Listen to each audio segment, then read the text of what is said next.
experience building, running, and operating venues. He oversees operation planning for the Intuit Dome. Alex? Thanks, Gerard. Appreciate it. Welcome to the future home. Intuit Dome is going to be opening in the fall of 2024. This is going to be the most ruckus, rollicking arena you've ever been a part of. It's been designed with our #1 superfan, Steve Ballmer, where we thought about every single detail in order to create the best arena, not only for our fans, but for our players, our guests, our media, for everybody. It's an exciting week for Inglewood, at the center of the sports universe. Inglewood continues to make tremendous progress in the revitalization of historic sports and entertainment corridor. And Angelinos can be proud of what's going on right across the street, our neighbors at SoFi, and what they say about our LA spirit. We're thrilled today to have two folks that know Inglewood, and Inglewood knows them better than anybody else. We have our Inglewood Mayor, James T. Butts, and NBA Hall of Famer, Jerry West.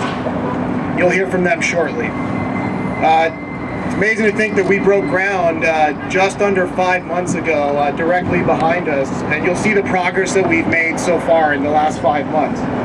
This week's an important milestone for us where we're bottoming out. That means we've completed our excavation, and you'll see that today over my shoulder. We've had over 300 tradespeople working under the direction of ACOM Hunt Turner joint venture, the construction team that has led the workers to date. And our hole behind us is 35 feet deep, just to give you an idea of where you're standing today. This is our main level of the arena, is where you're standing today, and we go 35 feet down behind me. It's not just an arena, it's also our training center, the practice facility for the Clippers, and it's also all of our offices, as you'll see in a moment. Center court for the Clippers, labeled. We have 18,000 seats in the building, more legroom than any other arena in the NBA. Also, seats are much closer. The same row, 20th row today at a Clipper game, you'll be 45 feet closer in the 20th row at Intuit Dome when we open up in the fall of 24. The wall. Over there, our wall, which is first of its kind, 51 rows of uninterrupted seats, over 5,000 fans right on top of the action, an architectural marvel. And our on-site training facility, as I mentioned, over 86,000 square feet, practice courts, outdoor training pool, our locker room. Again, this is the home for the Clippers for both practice and also on game days. Everyone, if you're from Inglewood, this owner is one of the most unique men I have ever met in my life, and I'm talking about Steve Ballmer. He is a visionary, and his vision when he bought this team to make sure that the Clippers would have a facility where we weren't the third tenant. And if you just looked at the schedule, even of some of the teams there now, it is very difficult to have a competitive schedule where you're not playing teams away from home. We have this, I think, the first or second most difficult schedule in terms of travel and also hours spent on the road. So thank you, Steve Ballmer, for recognizing the players and, more importantly, the city of Inglewood, who seem to have embraced this project. And Mayor, you are to be congratulated. But for me, this brings back some really old memories. In 1969, when the Forum first opened, it was so exciting. I used to go and watch the thing being built. Since my time in the NBA, what is this, 5th building I have seen built, so you know I've been around probably too long, but it's amazing how all of them have progressed. And as the mayor suggested, this is going to be an unbelievable building, a great experience to come into, and hopefully the kind of teams that represented Inglewood in the past. But as I say, I remember playing here for so many years in Inglewood, and when they finally said you're moving to the Staples Center downstairs, I really felt personally that a piece of my life was gone. This was home to me, and to be uprooted at that point in time, it was really not very much fun.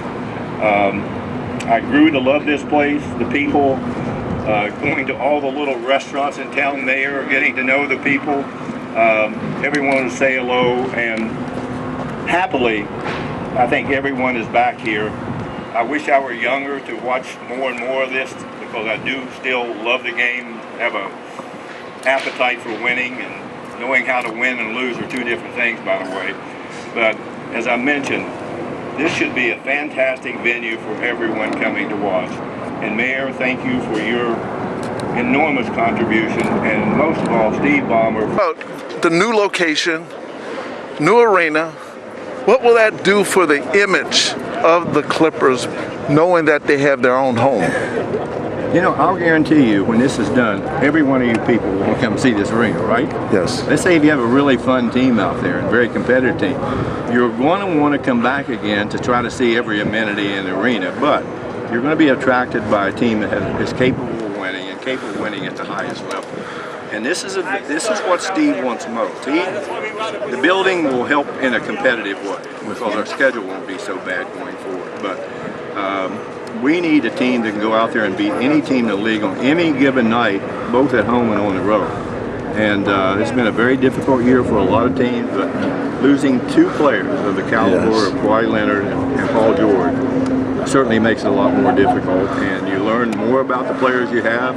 You know, how can we get better? I think we took a step the other day in acquiring Norm Powell, which we think will pay dividends, because he did play with Kawhi when they won a championship, and he's just a terrific player. So we're hopeful that our general manager and Lawrence Frank will be able to go in there and find a way to get another player that will really make a difference going into next year. So with the addition of the new players and the return of Kawhi and George, do you think we're at a caliber championship level possibly? You said adding one more player? Well, I think for sure. I mean, last year we went to the conference finals, and Kawhi didn't play. Yeah. Maybe a couple plays away from being in the championship round, but we didn't get there, and I think it makes it incumbent on the front office and the players to want to get back to that position again, and not succumb to all the pitfalls that goes into players not playing, and hopefully we'll have a normal year for the whole league.